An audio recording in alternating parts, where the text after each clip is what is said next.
Yang turun bukan hanya polisi, tapi ada BRIMOB, TNI, dan Intel. Pertama polisi yang maju, kemudian TNI, lalu Intel dengan jumlah yang sangat banyak. Tapi justru Intel yang sangat brutal. Mereka pakai helm juga, dan sempat terlihat membawa tongkat besi, kayu, dan lain-lain. Dan saat dipukul mundur, di depan itu masih ada massa aksi yang tertinggal karena kena gas, air mata, dan kesulitan untuk berlari. Dan aku berdiri di depan, sebagai tim medis, saya punya perlengkapan proper. Satu persatu mereka dikeroyok Intel. Aku lari dan melompat dan langsung memeluk korban pengeroyokan dari Intel. Ada pelajar, ada ojol, mereka dipukuli beramai-ramai, dikeroyok. Saat itu aku menggunakan baju pink dan atribut medis. Itu aku memeluk korban dan berteriak, mundur ke Intel, lalu Intel bubar dan menarik korban untuk mundur ke belakang. Panjang malam, setidaknya hingga pagi hari, aku mengobati korban. Lukanya macam-macam, mata perih, wajah perih, kehabisan napas, kepala sobek, tangan bengkak, punggung memar, kaki memar, lebam, dan yang paling dibutuhkan waktu itu bukan obat mahal, tapi oksigen, air,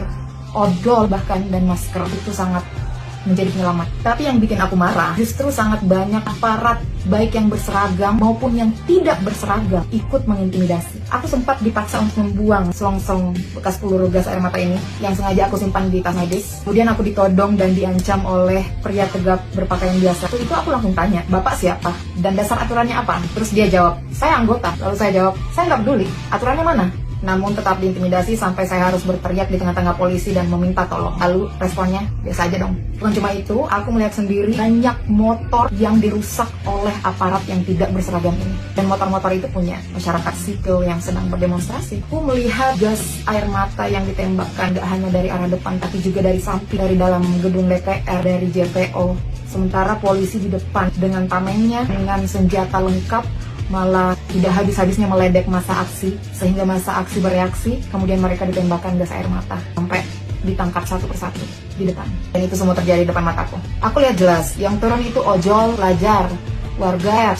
Mereka marah, tapi marahnya organik, bukan bayaran. Mungkin tidak bisa saya jamin, tapi saya sangat yakin yang bayaran justru yang datang berlawanan arah dari kami dan menyerang kami, baik yang berseragam maupun yang tidak berseragam. Dan malam itu mereka menggebuk manusia dan motor habis-habisan. Malam itu aku belajar, kekerasan negara itu nyata. Mereka nggak segan-segan menyakiti rakyat. Bahkan tim yang mengaku pers medis sekalipun ditembakkan gas air mata, diintimidasi tanpa alasan yang jelas. Tapi di tengah ketakutan, suasana mencekam seperti itu, ada keberanian massa aksi yang gak habis-habis. Ada solidaritas bantuan logistik medis, minuman, makanan dari warga untuk massa aksi. Ada orang-orang yang saling jaga, saling melindungi. Cerita ini gak boleh hilang. Jangan diam, suarakan, ingatkan, sebarkan. Karena kalau kita biarkan, bisa saja besok giliran kita yang kena dan jadi korban. Biarkan fakta bersuara.